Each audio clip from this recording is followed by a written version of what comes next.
everyone, welcome back to my podcast. My name is Ari and I'm the host of this podcast, and I'm so excited to be here reviewing this middle grade book that I got sent by the author. So excited to tell you guys what I loved about it, what I thought about it, my thoughts, the story, everything. So let's go ahead and jump straight into this episode. So first off, this book is called Emma and the Queen of Featherstone, and it is by Lindsay Fryc.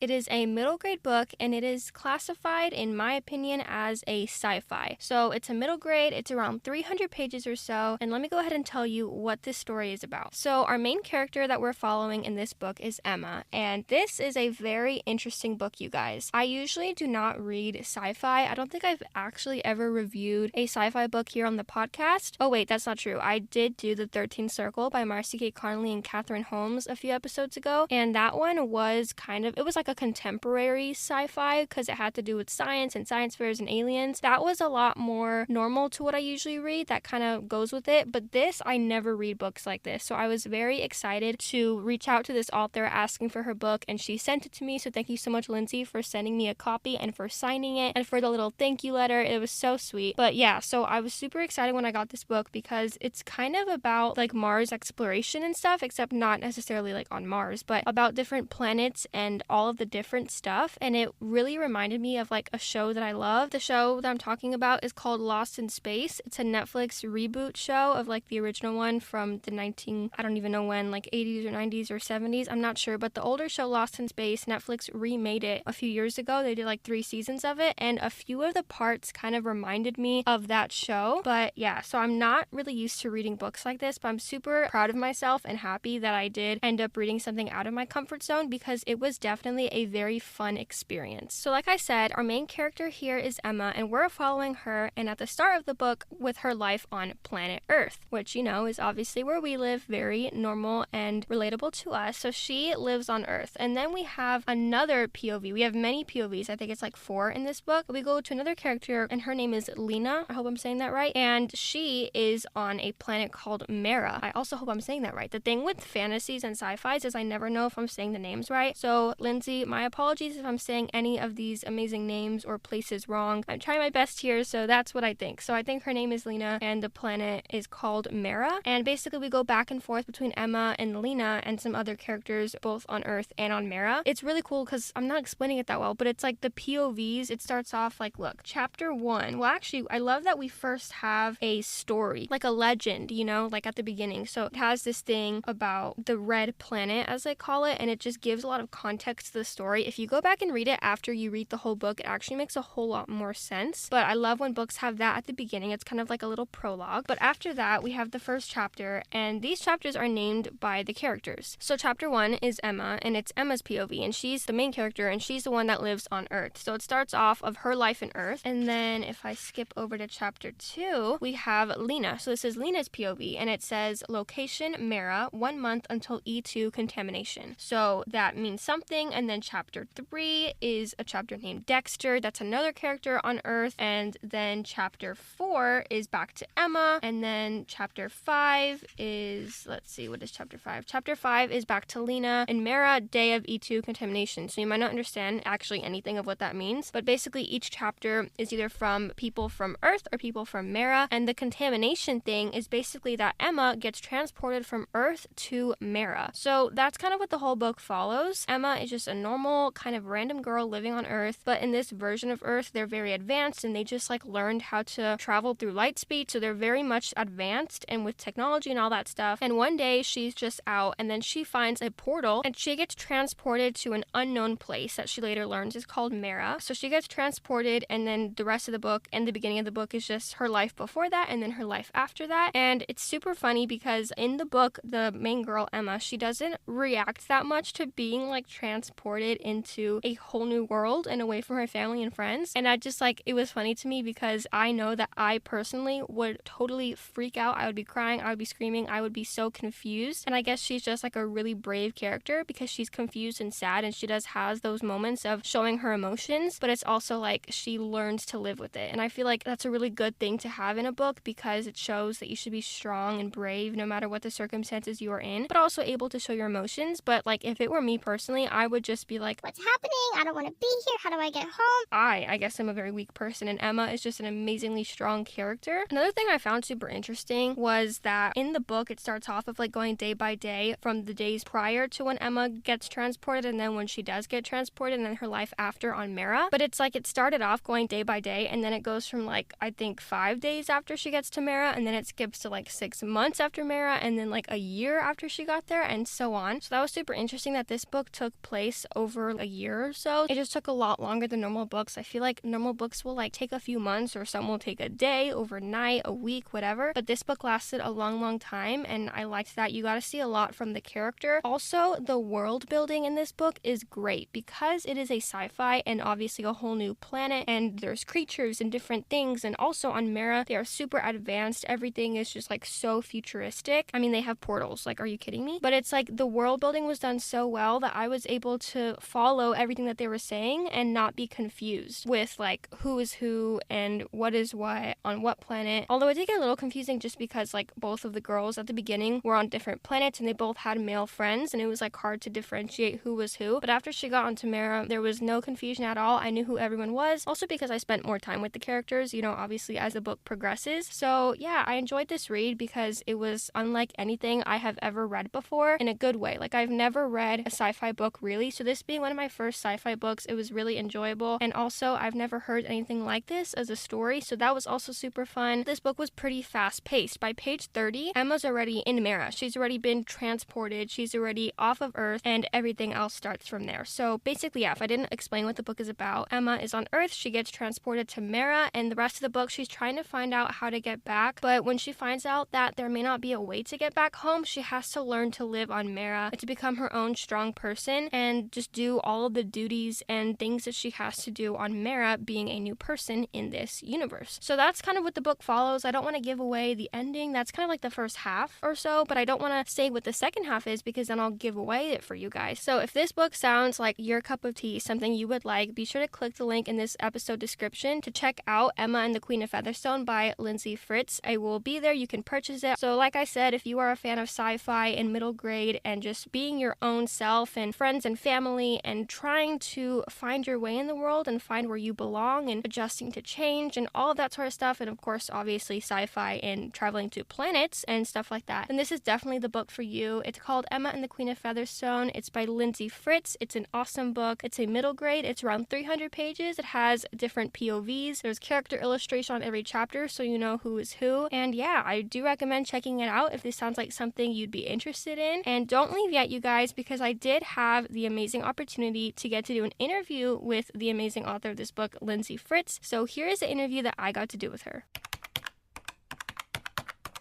Hi, Lindsay. Thank you so much for doing this interview here with me today. I really appreciate you taking the time out of your day to do this here with me. Before we begin, I just want to say a quick thank you for allowing me to read and review your book on my podcast, and also thank you for sending and signing a copy my way. I really appreciate it. It means so much to me. And before we get into the actual interview questions, how is your day going today? Hi, Ari. Thank you so much for having me today. My day is going very well. Thank you. Of course, and that's so awesome to hear. I'm glad you're having a wonderful day, and let's go ahead and jump straight into this interview. So the very first question I have for you today is, what made you want to be an author? You know, Ari, I really love this question because when I think about what made me want to become an author, it really wasn't just one thing. It was a few things sprinkled throughout my life that made me want to become an author. So I think when I was younger, I really loved stories and I loved reading all different kinds of stories and writing. I was obsessed with my notebooks and my journals, and I loved writing my own little worlds and my own little stories. And that was something that kind of just grew. I remember in high school, I did have one creative writing teacher who read one of my scary short stories, and at the end, she wrote that she had actually been on the edge of her seat the whole entire time, and she enjoyed reading it so much. So I think not only my love of reading reading and writing, but also having that positive influence of someone who really believed in writing and in my writing that helped me on the path of becoming an author. And then jumping ahead a few years to my life now that I have my own family and my own children, I really wanted to be able to create stories for my kids, for my girls. And I think something that triggered me to look into becoming an author and the practical steps I needed to take in order to accomplish that. And that's what I am today. And that's how I became an author. Oh, that is so sweet. I don't know how old your daughters are, but if they're younger, when they get older and they read your amazing book, I know they're going to be so proud to say that their mom is the author of this book, which is like so cool. And they're going to love reading it and flipping the pages and being like, oh my gosh, what happens next? And this is such an amazing world and the world building and the characters. So that's so cool that when they get older, or if they're already reading it, that hopefully they'll have that experience. And then you can be like, yeah, I did write that for you guys and for everyone else. So that's super sweet. Thank you for sharing that. And yeah, I definitely do agree with that. Like when you're younger, or really just when you're in school, it really does have an impact on what people tell you, especially if it's something that you worked so hard on and spent so many hours on. And then they tell you like, oh, I really love that. I really enjoyed it. You're like, Really? You did? and then that makes you feel all happy and like, oh my gosh, somebody liked it. I can do this, you know? So if it weren't for that person, then, you know, you becoming a mom and learning all that stuff along the way, maybe you wouldn't have become an author, but I'm glad you did because I really enjoyed the story of Emma and the Queen of Featherstone. So yeah, that's super sweet. But now moving on to the next question I have for you. How did Emma and the Queen of Featherstone come about? So kind of tell me about when your book was just a crazy thought in your head to the day it was actually published. Oh, the story of how Emma and the Queen of Featherstone came about is so interesting because it took several years for the story to be developed into what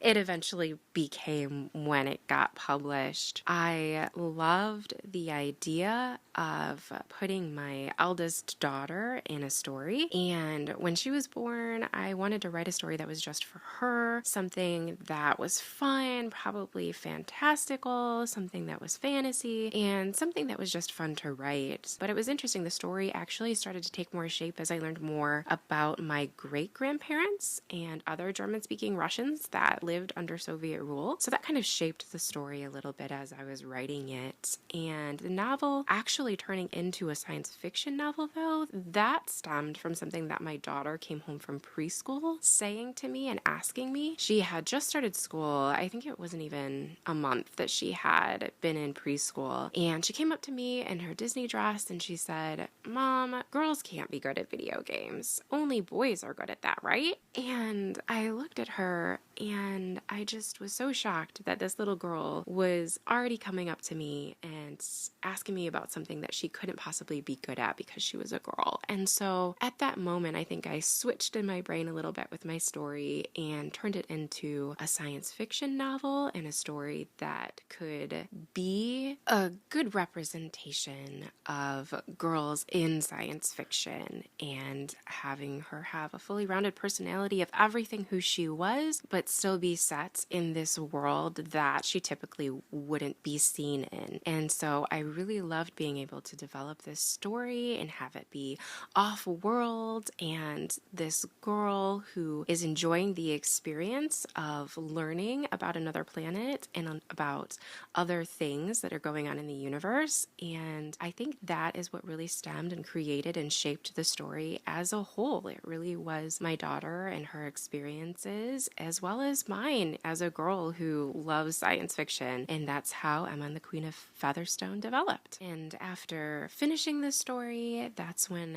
I went ahead and queried it and was able to have it be picked up by my publisher, who was actually a fully women-owned publisher, which was something that was really important to me, especially because I had a female character and I had her in a science fiction world. I really wanted to be able to maintain the authenticity of a girl character, and I wanted that to be shaped by a women-owned publisher. So that was something that was really important to me in working with my publisher and developing Emma and the Queen of Featherstone as a story. I wanted to maintain that authenticity of a female character, and throughout the entire process of publishing with my publisher, Orange Blossom Publishing, my editor was amazing and so helpful with the development of this story. And then finally finally, in March of 2023, the story was published and it came out exactly how I would have loved. Oh, that is so great to know that the story came out how you actually first saw it, because I know so many authors and I've heard of so many people that they write their book and then when they go through the publishing and the editing, they have to change so many things that they didn't want to, but that the editor thought would sell better when it came to actually releasing the book. And then they told me, like, when it came out, I'm happy that my book is out, but I do wish the character would have been that, how I originally had it. So that's so great that you got to keep everything how you wanted it and it was published that way. That's such a cool achievement. Also, I had never heard of Orange Blossom Publishing until your book, and now I am so looking forward to seeing what other books they have published and other authors that they work with. I think it is so awesome and amazing that it is run by women. I think that is so important. And also, as I said in the review of your book, I love that Emma is such a brave and strong character, and even though she doesn't fit in at all in Mera, the other planet, it's so crazy because she still finds her way and she still learns to make her own way and do things how she would, but still fitting in. And I think that is so important for kids, or really for anyone, to read and see that there is a main character and she is strong and she is brave and she is herself and she's a woman who is doing it all on her own, or not a woman, but like a little girl, and that's very important. So I totally agree with that. I love having representation in my book, whether it be women representation or racial or whatever it is. I just love having that on my podcast. So thank you for sharing that with me. And also, I love that this was for one of your daughters. I think that is so cute. And like I said in my previous answer, when she grows up, or like I said, I don't know if she already is able to read stuff like this, but if not, when she grows older and is reading books for her age, that's going to be so cool for her to be like, oh, my mom made this because of me, and look at this amazing story. So that is so sweet. But now moving on to the next question I have for you. How can you personally relate to your main character, Emma? One of the things that I really love about Emma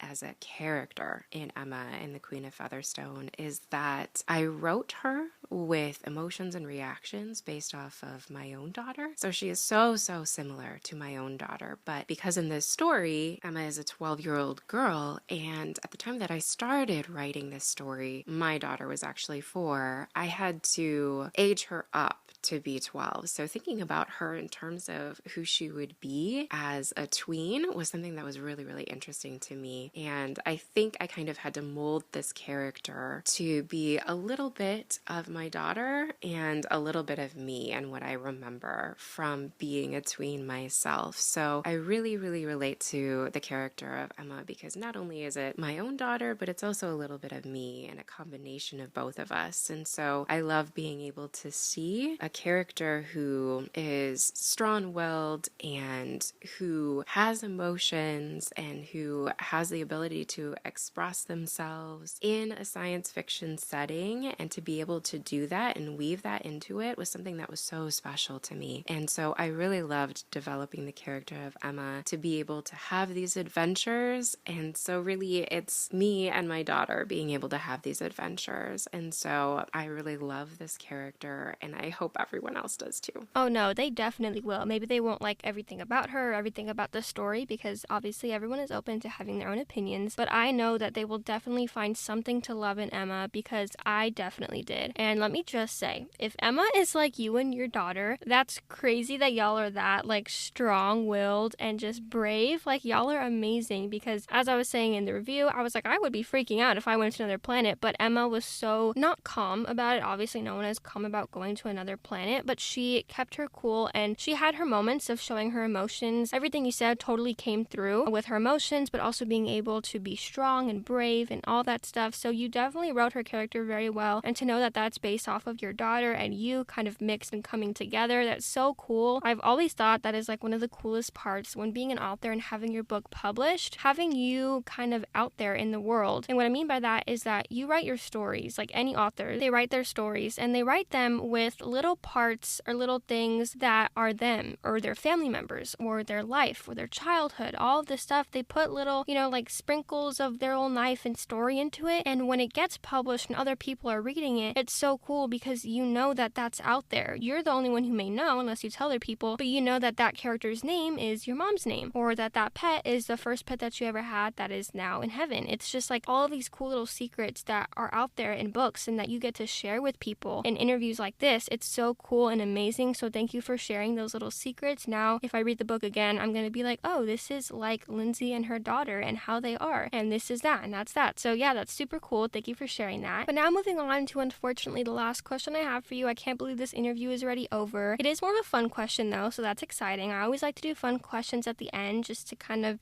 just do something fun and different. But the question I have for you is, since your book deals with space and planets and portals and all of that stuff, what is your favorite planet and why? Oh, I absolutely love this question. I think when you get into space and planets and stars, there are just so many that are exciting and fun to learn about. But one of my favorite ones is actually an exoplanet that was discovered in 2008. It's called HAT P7b. It is in the Cygnus constellation, and I think it's so interesting. I'm sure it's not the only planet that has this kind of characteristic, but on the night side of this planet, there is a high precipitation of the crystalline form of aluminum oxide, and it's actually found in the atmosphere. So scientists have hypothesized that it actually rains rubies and sapphires on this planet, and then because it has violent storms, it actually spreads these planet-wide. So this planet is very much what I think Featherstone would look like in my novel, and I think it would be so cool to go there. So dangerous, but I think it would be super fun to see myself.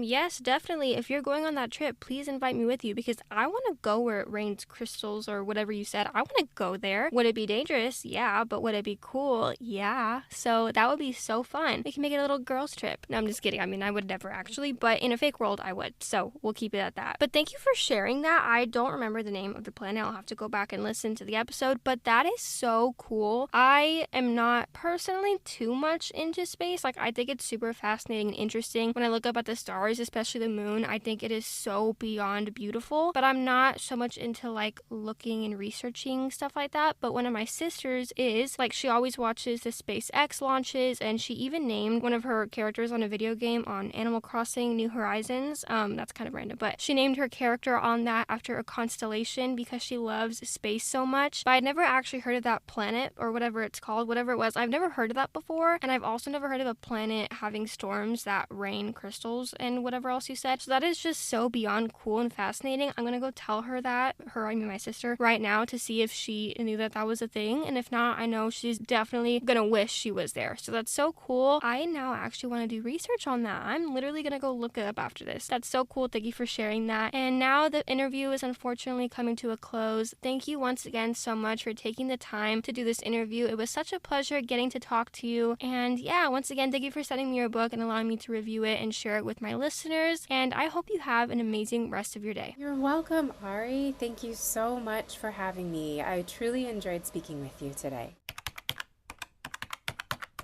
Okay, you guys, so that was the interview that I got to do with Lindsay. She is so sweet, and not to sound weird or anything, but is her voice not so, like, soothing and calming? I hope that doesn't come across as weird or creepy. I'm just honestly saying she has a really pretty voice. So, Lindsay, you have a really beautiful voice. I feel like my voice is so weird. I've always thought my voice was weird. You have such a calming, motherly, like, teacher voice. So, just wanted to say that. But, yeah, that was a super fun interview that I got to do with Lindsay. Once again, thank you, Lindsay, for doing that with me. I hope you guys enjoyed listening to this episode and to that interview. Before you leave, you guys, be sure to check out Emma and the Queen of Featherstone by clicking the link in this episode description. Also, for my Spotify users, recently Spotify did an update where when I used to have the Q&A section, it's still there, but now I can actually respond to y'all's responses to my questions. I had talked with their team about that, asking, how I can communicate with y'all, and maybe it wasn't just me, other people said that as well, but they made that an update, which I'm super excited about. So if you're on the Spotify app, if you scroll down to where it has the Q&A section, I do it for every single episode, you can respond to my question, and then if you post it, I can respond to your response. So we can just have like a little chat going on. I've always wanted to connect with you guys some way, so I'm so happy that Spotify allowed that as a way for podcasters to kind of communicate with their amazing listeners. So just wanted to keep that out there. It is only for Spotify users, but if you are a Spotify user, please do that. I would love to chat with you. But yeah, so if you want a middle grade book that has sci-fi, of course, elements romance in it, family, friendship, a brave young woman, and just like portals and planets and space and different species living on different planets and different worlds and all of that fun sci-fi stuff, then be sure to check this book out. I do recommend it if you're interested in that sort of stuff. But yeah, you guys, I think that brings this week's episode to a close. Thank you so much if you are still listening to this point in the episode. I really appreciate your support. And book lovers, always remember, keep your head in the clouds and your heart in a book. And I will see you guys very soon for another fun author episode. Bye, friends!